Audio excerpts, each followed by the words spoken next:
I wanted to start off with like a little bit about yourself and how you got to this place. But I mean, before we get into the details, let's talk about your experiences in getting to the point where we are here. So, Okay. how did you do it? How were you able to have like this flexible lifestyle that allows you to travel?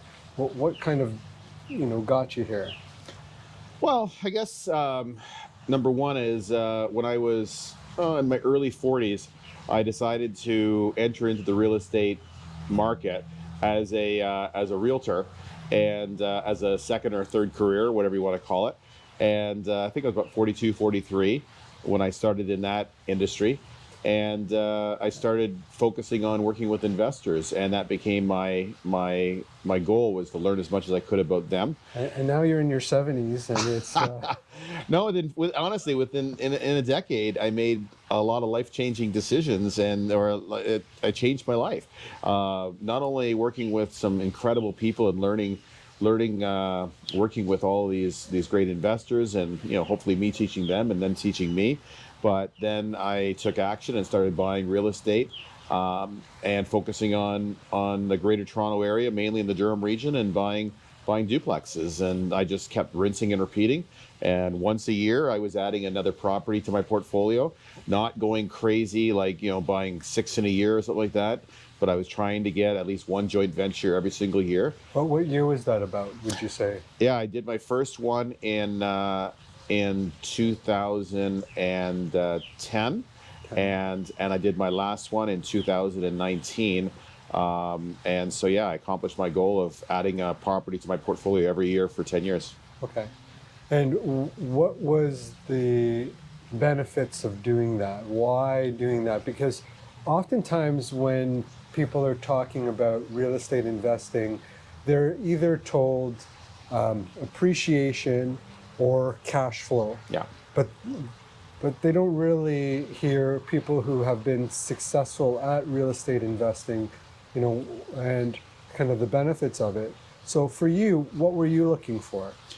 Because I had a really good 9 to 5 job, and that being as a realtor, I wasn't as focused initially on cash flow. And every time my properties were cash flowing while I was an active realtor, I would refinance those properties and use that money in order to obtain another property. So absolutely, during the 2010s, my focus was on capital appreciation for sure.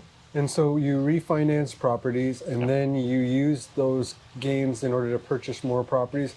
Is that so that you didn't have to use joint venture partners to do that? Exactly, and I made a decision early on that I didn't want to work with a bunch of the expression being dumb money, where it was people that were not active in the real estate industry. Basically, my joint ventures were in many cases very active people, and many of the properties I bought was just my wife and I buying it solo, and that's how we grew our portfolio that way. Okay, but you did take on some joint venture partners Correct. in the end. Yeah. Why did you do that? Well, again, in order to continue to grow, that was a reason. But also, I was looking for smart partners rather than the dumb money. And so, in some cases, they had skills that I didn't have. I certainly, as a realtor and as an investment realtor, I knew how to find properties, how to find the right type of markets. My wife became really an expert in working with finding tenants. But as far as the actual construction itself, that was not my strength. So having partners that had that as a strength certainly added to it. And we in this case, we actually put in 50% of the money each. It wasn't like he or she put in 100% of the money and I just provided the expertise. In this case, it was an old school joint venture partnership where we both put in the money, and we continue to do so and continue to receive the benefits equally as well. Of owning that. So that was just one property though, right? No, that's about 5 or 6 of my properties are that way. Oh, okay, great. And by doing that, what did that help you to do? Well, my focus, because I took what was available to me at the time, and in the Durham region, 2-unit dwellings were just becoming fashionable. In 2014, the city of Oshawa approved the ability of legalizing 2-unit suites everywhere in the entire city. And I took advantage of that and added secondary suites as often as I could, making basement apartments. And so this added, I forced appreciation on the properties. They were cash flowing within a few months. If I were starting this process today, there would be other strategies that I might employ that would be more beneficial than the 2-unit suites, but that's what worked for me at the time. Right. And I think that I think sometimes as real estate investors, what worked yesterday doesn't mean that it will still work today. We have to be flexible and adaptable to the market and market conditions. And, when I first started investing out in Pickering, you could cash flow in a single family home, right? Yeah, you were investing in condo townhouses. Yeah, in Pickering, you could still, even with condo fees and everything, you could fix them up, you could increase the value, pull your money out of it, and still cash flow on those and hold it. But by the time we became friends, already that was hitting the end of that. Yeah, you had like only 1 or 2 areas in Whitby and then maybe Bowmanville that you could do that. Yeah. But it started to lose it. So lose the ability to cash flow on those assets after you had fixed them up, which is typically what I wanted to do. Yeah. Now, if you were to look at what's happening today in the market, and you were a new investor getting started, what kind of suggestions would you give them to, be able to still purchase assets and cash flow, but be able to benefit from, appreciation as well? Ontario is a market that doesn't get that gets a lot of flack right now, and for good reason, because of the fact that there's been such mismanagement from the landlord-tenant board, and there's a lot of negativity towards being a landlord. That said, Ontario is perhaps still one of the best markets for capital appreciation. And if you can obtain properties in Ontario, I think, and then hold on to them for an extended period of time, you can make some serious wealth. And so I'm still bullish on Ontario, and I would still look to buy in Ontario. Especially since that was my level of expertise. I don't like entering into a market that I feel like I'm the dumb money and I really don't understand a market. And I understand Ontario as well as anybody. And the GTA specifically is something that I still feel strongly about. The duplexes don't work like they used to. So yeah, by shifting, what I would look to do if I was getting started as a realtor today, or if I was getting started as an investor today, is I would spend every waking moment I could learning everything I can about severing, about buying single family homes in bigger lots that you can sever and turn them into 2 or perhaps even 3 building lots. And now with the new rules in Ontario where you can add 3 suites and potentially at some point even 4 suites per lot, you could turn that single family home into 6 or perhaps even more dwelling units, and then that property can become, with forced appreciation, is worth way more. And if I'm limited my money, I may even sell one of those properties and just keep the one. So you build 2, keep 1, and then do that over and over again. And I could build a pretty extensive portfolio in that manner. Yeah, and I think also just to kind of play on that, when you have 5 or more units, even if it's 2 lots side by side owned by the same, let's say, corporation, which you still can do without having the titles merge, which what used to happen. Right. You could potentially go to CMHC and get higher amortizations, lower financing because of the insurance that you can get on those type of properties. Well, that's cool. So that makes it an additional bonus, because if you can get 40-year amortizations, right, and lower interest rates because of the insurance, that could even do super well. The focus in this scenario is just to get a property or a set of properties that actually have a little bit of cash flow, positive cash flow. If you're buying in Ontario, this is not like, don't listen to the U.S. Pundits who say, buy in these crappy markets and just focus on cash flow. I'm focusing on, and the mantra I always follow is a quality property in a quality neighborhood, attracting quality tenants, leading to quality profits. And my focus, my starting point always is looking for a property that my ideal tenants are going to want to live in. And I find a location where I know I can attract the best quality tenants. I do that right from the acquisition stage, because by doing that, now it makes the next 5, 10, 15, 20 years of my ownership of this property that much easier, because I've always got a selection of tenants that are going to want to come in and live in these properties. Yeah, and you talk a lot about that in your book, right? So can you tell them a little bit about your book? Sure. The book is called Armchair Real Estate Millionaire, and I wrote this particular book because the way I like to invest is I didn't want real estate to run my life. I wanted it to fund my life. I know that's a Don Campbell quote that I've used a gazillion times and now claimed it as my own. And but because I was a full-time realtor, I had absolutely no interest in becoming a full-time investor. That's good for some people. That wasn't for me.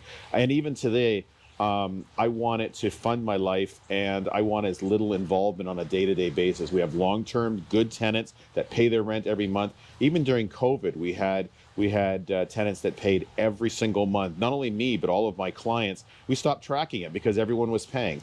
So the idea of the book was to build a portfolio, to look for properties, and I kind of try to coach you along the process of what type of properties to look for, what type of markets to look for, and then by buying in appreciating markets, as long as you see small cash flow, you can build considerable wealth and make a huge difference in your life.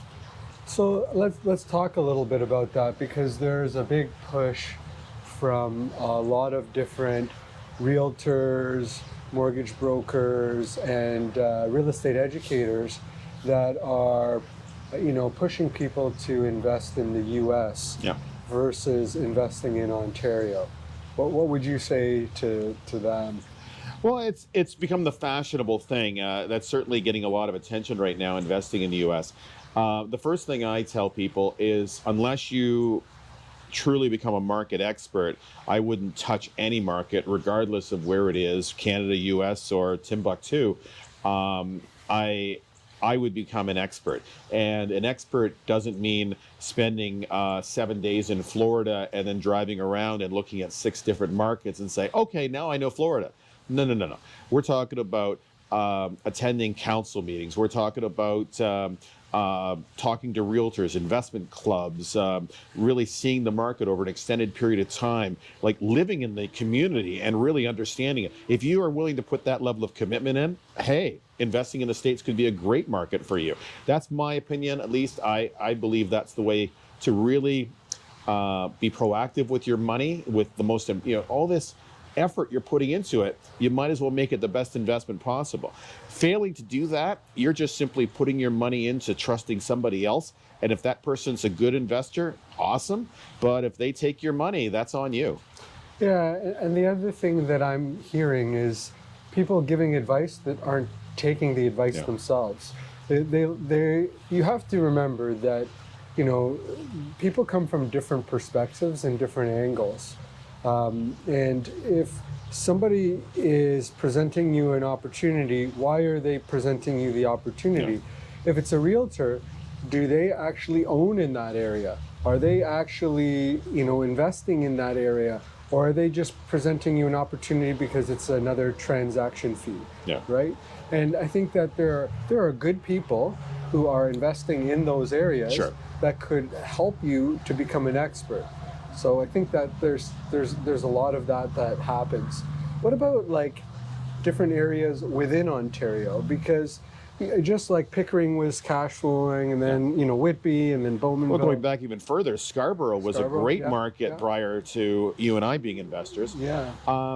Absolutely. The first thing I look at again is I look at job growth and population growth. Those are my 1 and 2 things I look at in any real estate market. I also look at infrastructure and honestly, if I'm serious about a market, I'm telling you, I've attended council meetings, I've talked to city planners to find out what their plans are going forward in a market. Because if they truly have intentions of adding a GO station and a 407 link and go down the road, like adding a brand new huge employer, these are things that are just set you apart from everyone else. In stock markets, they call that insider trading, because if you have all sorts of inside information, that can make a huge difference and make you too savvy of an investor, and it's considered illegal. In real estate, that's just smart business, and the more information you know, you can become that insider, and long-term appreciation and long-term success isn't just lucky, it's predicted, it's going to happen. It's so funny. I had a podcast probably about a week and a half ago, and I said the same thing. But it's very true. I did not listen. I don't listen to his podcast. No. I don't care. Yeah, he probably won't listen to this one either. That's right. But I think that the idea is that, with these podcasts, that we're sharing knowledge with you so that you can make your own informed decision. And we're not selling you anything other than his armchair investor book. Yeah, that's right. But my $25, baby. I'll make $3 on it. Yeah, and that's the thing too. Like, books are a great way to get insights from people without having to spend hundreds of thousands of dollars trying to make the mistakes yourself, or spending time with somebody. And if you just read their book or listen to the audiobook, then you'll be able to gain the same sort of insights that they would share to you anyways in a more concise manner. I want to talk on that. When I was your typical crappy student. I basically graduated high school and university mainly because I don't think they wanted me in their school anymore, and so I was not a strong student. And then in my 20s and even into my 30s, like, the idea of picking up a book and reading it was like painful death to me. And but how I changed my mindset is every single wealth book that I picked up, in my mind, I felt it was like earning $10,000, because, so even though the book cost me $25, I felt that if I could read and comprehend this book, and I got to the point where, because again, I don't comprehend that well, I was using a highlighter and marking it and even making notes in the book. So I was learning the book. And even later on, when I didn't even have time necessarily for written books, I was doing audibles and such like that and making notes afterwards. And why I did all that is I felt I was making at least $10,000 for every book. In actual fact, I bet you I was making $25,000 to $50,000 per book. And some of these books probably made me hundreds of thousands of dollars. And so, yeah, it's a pain in the neck, and you're thinking, is this really a good use of my time? But if you figure the 20, 30 hours it takes to read a book, and again, I was not a quick reader because I was also comprehending and making notes. If that made me $10,000 or $20,000, that was a good ROI, and that's how I got through it. And then it became more of an avid reader after that, in terms of the wanting to learn more and obtain more knowledge. But at the beginning, that's what got me over the hump. Okay. And I think that so you read different books. You started to invest in property. You gained you owned a large asset base. What would you say happened to that asset base over the last 12 or 13 years? Yeah. From owning it. Yeah. So I'm a predictor going forward. When I make any major decisions in life, I look at best, middle, and most likely scenarios of what, even worst case scenario of what can happen in any investment I do. I had a number of best case scenarios for some of the properties I bought. I can tell you that the appreciation we saw in the Greater Toronto area exceeded my best case scenario by a lot. So we saw some major appreciation. The one downside is, especially with the higher interest rates we're seeing now, and the refinances I did early on, my cash flow isn't enough to support my lifestyle on its own. But what it's done is it's built such huge appreciation.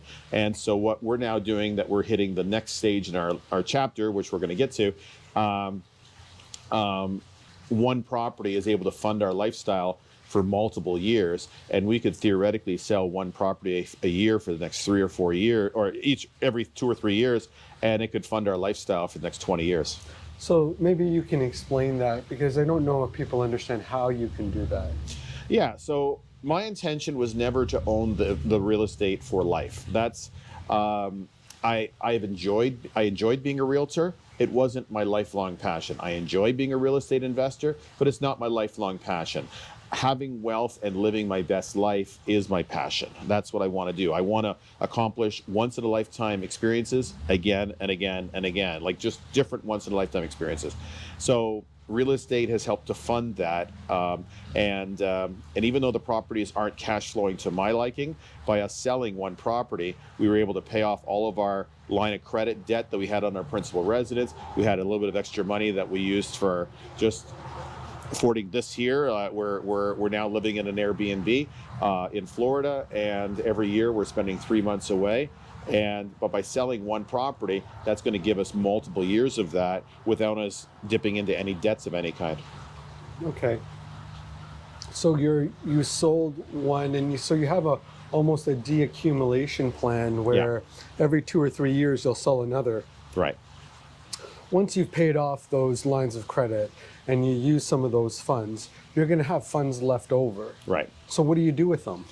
We also, especially in my years as being a realtor, we were putting some money away into RSPs as well. And I was using, I was doing well with the equity market, and I was riding the same wave that everyone else did that thought they knew what they were doing in equity markets. And I was seeing 8, 10, 12% returns on an annual basis. As a result of that, plus my contributions to lower my tax burden, I built up a pretty sizable RSP for both myself and my wife. What we've done in the last couple of years is, as part of our transition away from wealth accumulation and more towards cash flow, we now are focused on mainly cash flow items. So what we've done in the past is we've been doing private lending.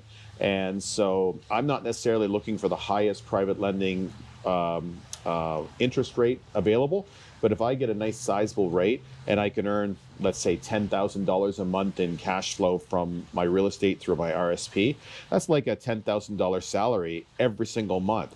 I've got a goal right now of making it up to $30,000 a month in cash flow from equities and real estate and private lending, and that works out to $1,000 a day every day for the rest of your life, whether you decide to get up or not. I'm not there yet, but that's what my goal is right now from a money standpoint.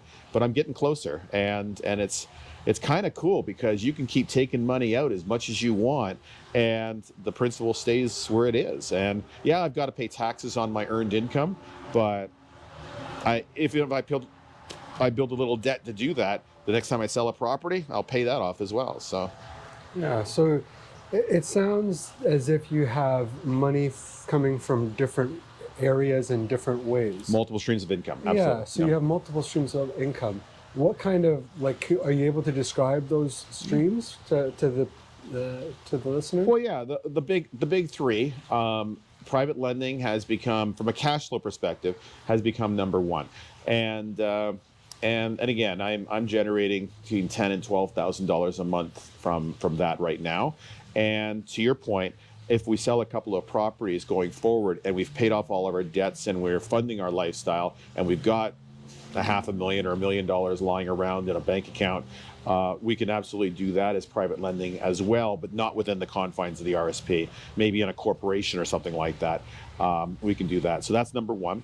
Number two is we've got a pretty good chunk of money in dividend-paying equities that are paying a reasonable ROI and hopefully going to appreciate in value at the same time.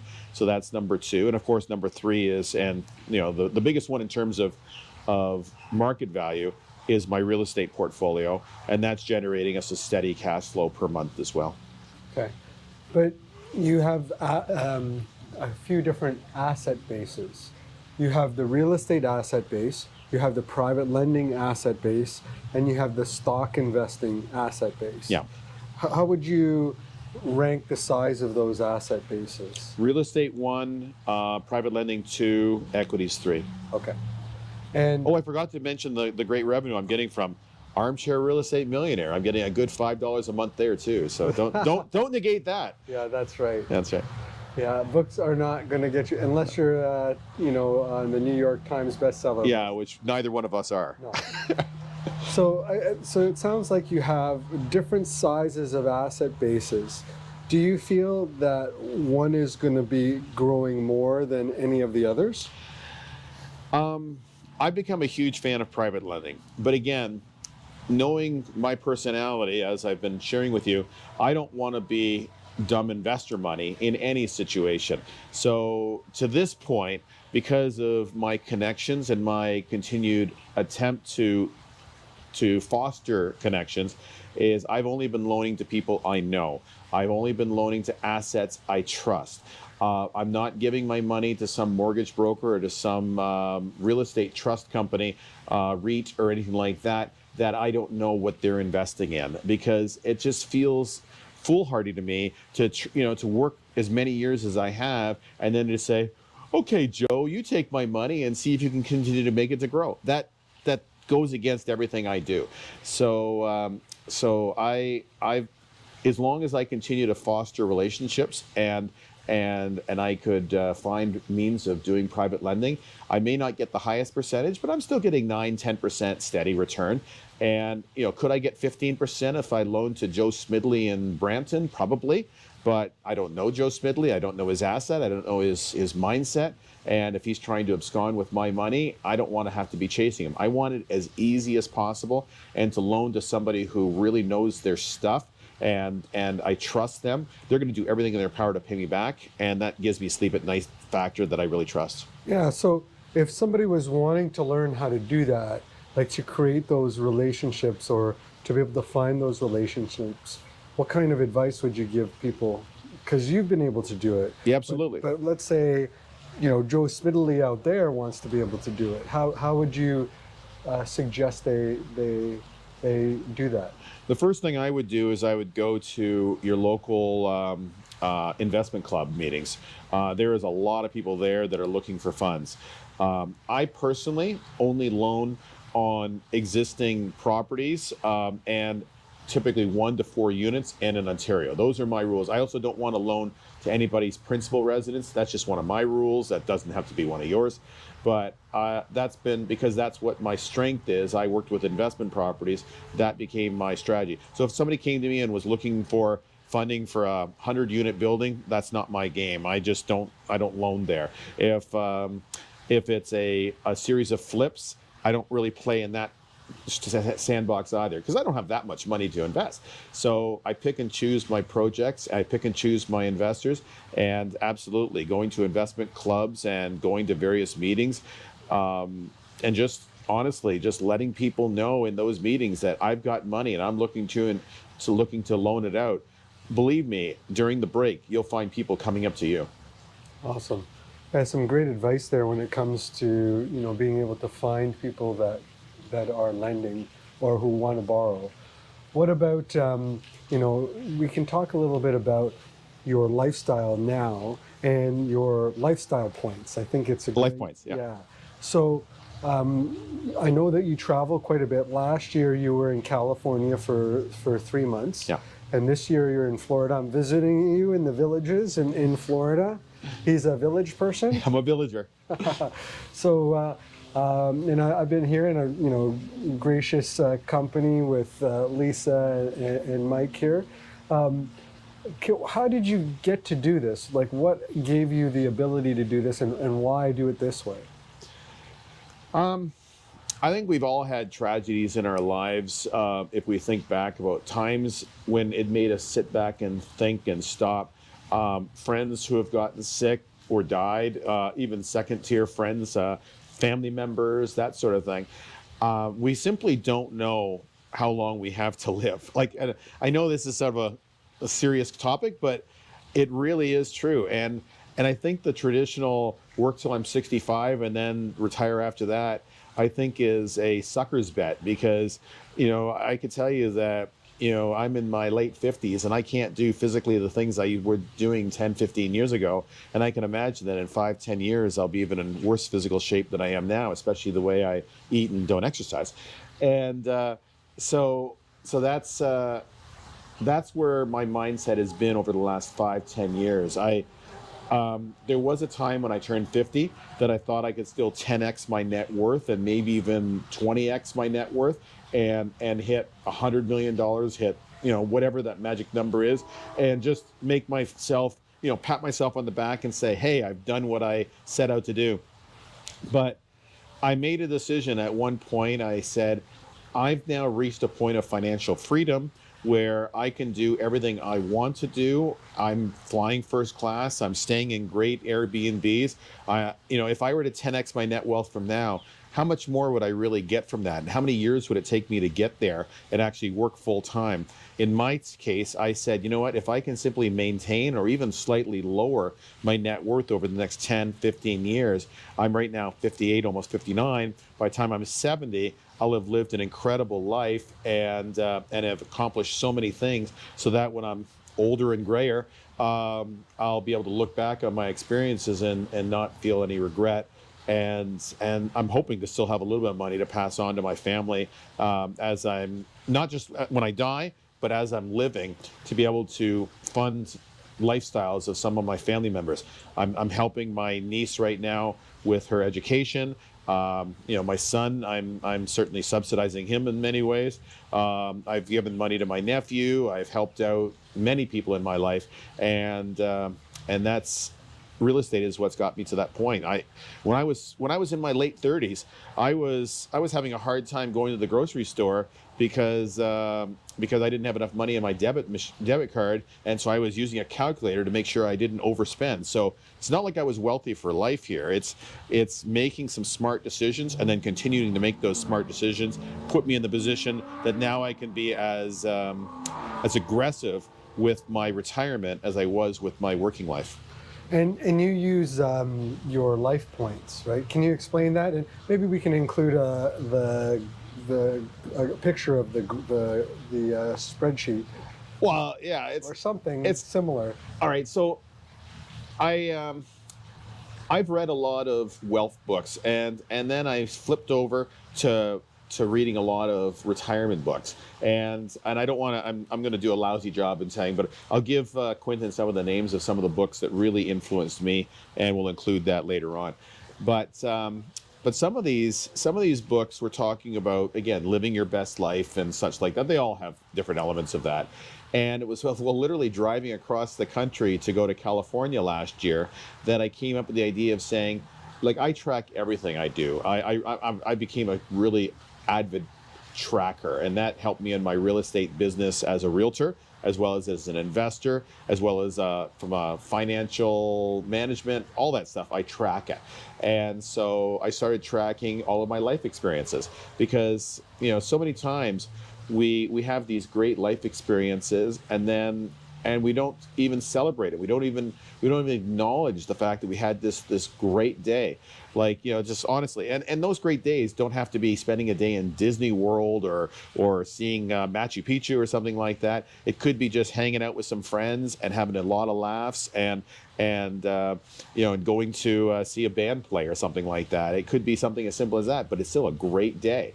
And so by marking these down on a regular basis, I started to acknowledge that. And I made a list of about 200 things that I want to accomplish and do. And it's not like like the famous thing is a bucket list. A bucket list is things to do before you die. I think points to create while you're living was more of a positive attitude towards that. And so yeah, and I'm not competing with anybody else. It's kind of like the game Whose Line Is It Anyway? The points are made up and they just don't matter. But I'm competing against myself, and I'm trying to accomplish a certain number of points every 2 months, and I'm competing against my prior 2 months. And if I haven't accomplished any life points for a few days, it tells me I need to go out and do something and plan something, or call some friends and hang out, or going out for dinner with some people. Just living life, because it's so easy to be down in my basement watching my big screen TV and just watching TV 24/7. A lot of people do that. Right. And so it almost helps you to socialize, get out, do new things, and keeps you motivated to do that, right? Yeah. Because you're always trying to, improve over the last couple months. I am an organizer by nature, and in my friend circle, I tend to do most of the organizing, and that's just who I am. And so, yeah, by me sort of saying, "Hey, I'm doing this on this day, this on this day, this on that day. Who wants to join me?" And invariably, somebody sort of says, "Hey, yeah, I'll do that." And yeah, that's the way it's been. And even when we're picking our vacations, like we're picking a location like the Villages here, which is a wonderful facility, by the way. But I'm not necessarily using all the aspects within the Villages, but it's within an hour and a half of Orlando and Tampa and Cape Canaveral, and it's driving distance to so many things. So I'm able to accomplish all these things. And on my drive back, I'm spending 3 weeks going back, and I go through Georgia and Tennessee and South Carolina, North Carolina, all these states that I've never been to before. I'm going to spend a couple of days at the Grand Ole Opry. Why not? Let's experience that. I'm going to go to Dollywood, and I've never been there. Let's find out. Going to go to Charleston, South Carolina. Going to go to Myrtle Beach.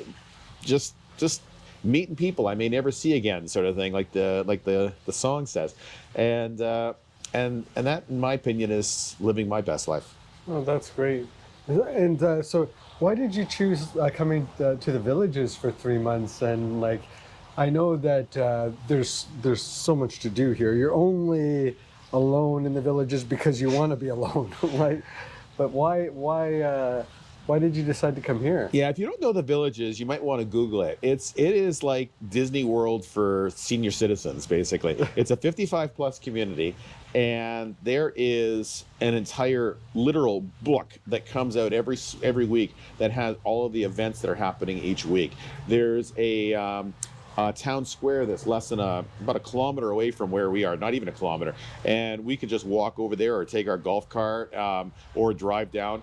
And just there's a band every single night. There's great restaurants, and people are dancing. We're talking, what would you say, 1,000 people sometimes are out there? Yeah. Like, it's crazy, and people are getting plastered drunk, and they're having a great time, and then everyone's driving home in their golf carts, and honestly, it's just so many things to do, and it's incredibly clean and organized. There's golf and there's pickleball and all the physical activities, but also the social aspects of different clubs and groups. There's education seminars that are available on a regular basis if you want to keep building your wealth of knowledge. And then, like I said, you're within an hour and a half of so many great towns and cities that you can learn so much more that way too. Yeah, you can do some traveling. You're going to go and watch a launch, right? Yeah, we're going to go to Cape Canaveral, and fingers crossed we'll get to see actual launch in March, I think it is, of 4 astronauts going to blast off. It's the first blast off out of Cape Canaveral in years, I think, with humans, and that'll be kind of cool. Been to Disney World, went to the Royal Rumble in Tampa Bay. That was kind of fun. And yeah, why not? Like, it's a life point, just do it. Right. Good stuff.